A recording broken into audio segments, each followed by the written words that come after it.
আমরা কারো পদত্যাগ চাইনি, পদত্যাগের নাটক দেখেছে বাংলাদেশের মানুষ। আওয়ামী লীগ কোনদিন গণতন্ত্র বুঝেনি। আমি আজকে তারুণ্যের কথা বলতে এসেছি বাংলাদেশে। তারুণ্যের ভাবনা কি হওয়া উচিত সেটা শুনতে এসেছি। তারুণ্যের রাজনৈতিক অধিকার সারা বাংলাদেশের প্রত্যন্ত অঞ্চলে সমস্ত জায়গায় প্রতিধ্বনিত হোক, এই আহ্বান জানাতে এসেছি। আমরা এমন একটি রাষ্ট্র নির্মাণ করতে চাই, গণঅভ্যুত্থান পরবর্তীতে এদেশের শহীদের রক্তের আকাঙ্ক্ষা অনুযায়ী, জনগণের প্রত্যাশা অনুযায়ী তারুণ্য নির্ভর বাংলাদেশে একটি এমন স্বাধীন, সার্বভৌম, কার্যকর গণতান্ত্রিক রাষ্ট্র নির্মাণ করতে চাই। সেই রাষ্ট্রে এই তরুণরাই হবে মূল চালিকা শক্তি। যমুনা ইলেকট্রনিক্স ঈদে ডাবল খুশি অফার সিজন 3, যে কোনো পণ্য কিনলেই পাচ্ছেন নিশ্চিত ঈদ উপহার। আমরা ফ্যাসিবাদ বিরোধী জাতীয় ঐক্য যেটা সৃষ্টি হয়েছিল, সেই জাতীয় ঐক্যে ফাটল ধরানোর চেষ্টা লক্ষ্য করছি।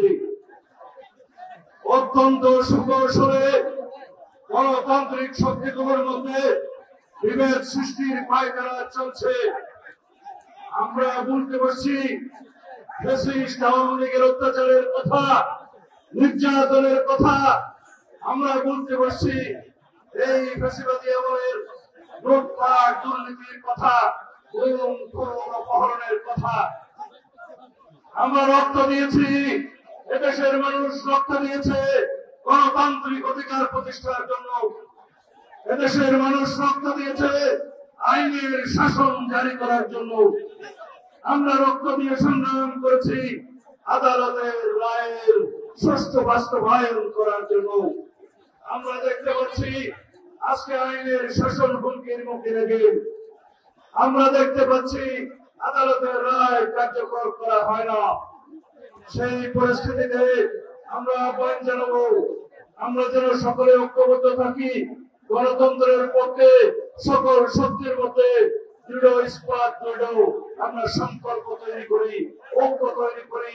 বাংলাদেশের সামনে যাতে কোনোদিন আবার নব্য স্বৈরাচারের উৎপাদন না হয়, ফ্যাসিবাদের উৎপত্তি না হয়।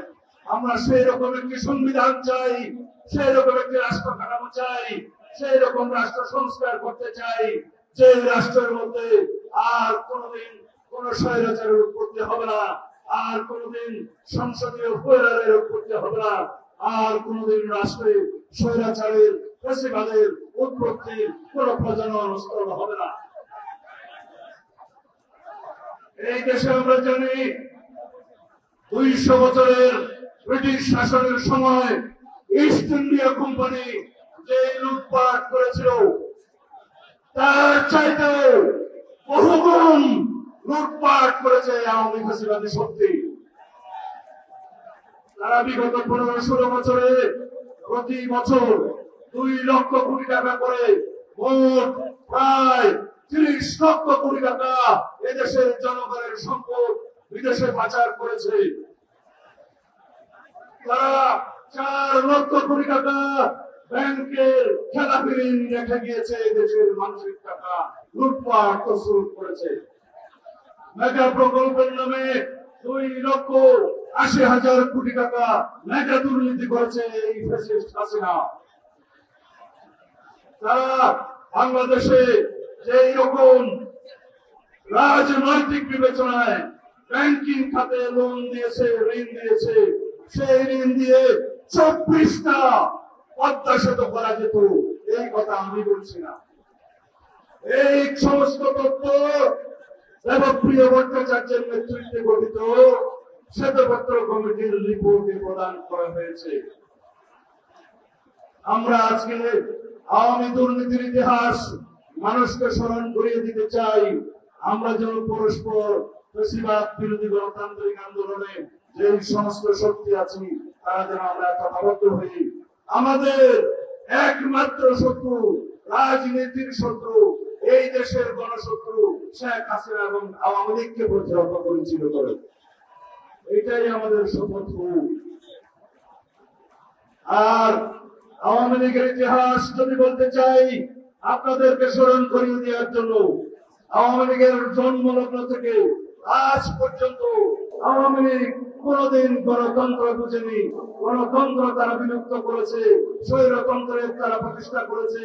তারা বাংলাদেশের হত্যা যজ্ঞের রাজনীতি করেছে, কখনো রক্ষী বাহিনীর মাধ্যমে, কখন রাষ্ট্রীয় সন্ত্রাসের মাধ্যমে। স্বৈরতন্ত্রের তারা প্রতিষ্ঠা করেছে, তারা বাংলাদেশের হত্যা যজ্ঞের রাজনীতি করেছে, কখনো রক্ষী বাহিনীর মাধ্যমে, কখন রাষ্ট্রীয় সন্ত্রাসের মাধ্যমে, কখনো ছাত্রলীগ যুবলীগের মাধ্যমে। আমরা যারা গণতন্ত্রের পক্ষে সংগ্রাম করেছি, আমরা যারা আমাদের দেশের তারেক রহমানের নেতৃত্বে দীর্ঘ 15-16 বছর বাংলাদেশের ফ্যাসিবাদ বিরোধী গণতান্ত্রিক সংগ্রাম করেছি, তারা আমরা আজকে কোন দেশের নাকি এজেন্ট হয়ে গিয়েছি। এই সমস্ত বয়ান কারা করছে? যারা আমাদের বক্তব্য মনে করে এদেশের গণতন্ত্রের পক্ষে কথা, যারা মনে করে আমরা এদেশের স্বাধীনতা সার্বভৌমত্ব রক্ষা করার পক্ষে কথা বলছি, তারা মনে করে তারা তার বিরুদ্ধে। আমরা বুঝি এই দেশে পরস্পরের মধ্যে বিভেদ সৃষ্টির মধ্য দিয়ে ফ্যাসিবাদী শক্তি নতুন করে আবার পায়তারা করছে এদের মাধ্যমে বাংলাদেশে প্রবেশ করার জন্য। আমরা নির্বাচনের রোডম্যাপ চেয়েছিলাম, আমরা কারো পদত্যাগ চাইনি। পদত্যাগের নাটক দেখেছে বাংলাদেশের মানুষ। আমরা সুস্পষ্ট জাতীয় সংসদ নির্বাচনের জন্য অতি অবশ্যই ডিসেম্বরের মধ্যে একটি রোডম্যাপ চেয়েছি। আমরা গণতান্ত্রিক অধিকারের জন্য যদি কথা বলি, সেটা যদি আমাদের অপরাধ হয়, সেই অপরাধ আমরা বারংবার করতে পারব।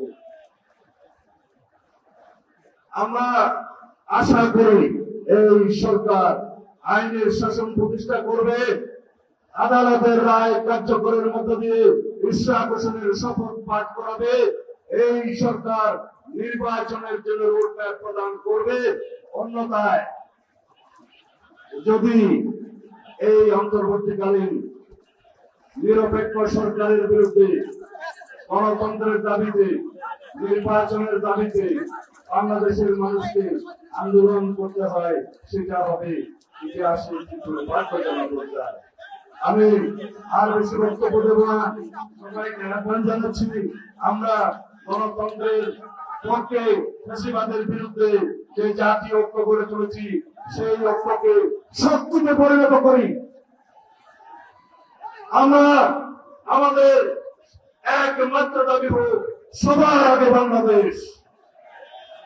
আমরা এই তারুণ্যের শক্তি দিয়ে বাংলাদেশকে সেই জায়গায় নিয়ে যাব, শান্তি, প্রগতি, সমৃদ্ধি এবং একটি সমৃদ্ধশালী দেশ হিসেবে আমরা এগিয়ে নিয়ে যাবো ইনশাআল্লাহ। আমাদের নেতা জনাব তারেক রহমানের নেতৃত্বে আগামী দিনে বাংলাদেশের গণতান্ত্রিক যাত্রায় আমাদের সকলের সম্মুখভাবে থাকবেন, এই প্রত্যাশা ব্যক্ত করে আমি বিদায় নিচ্ছি।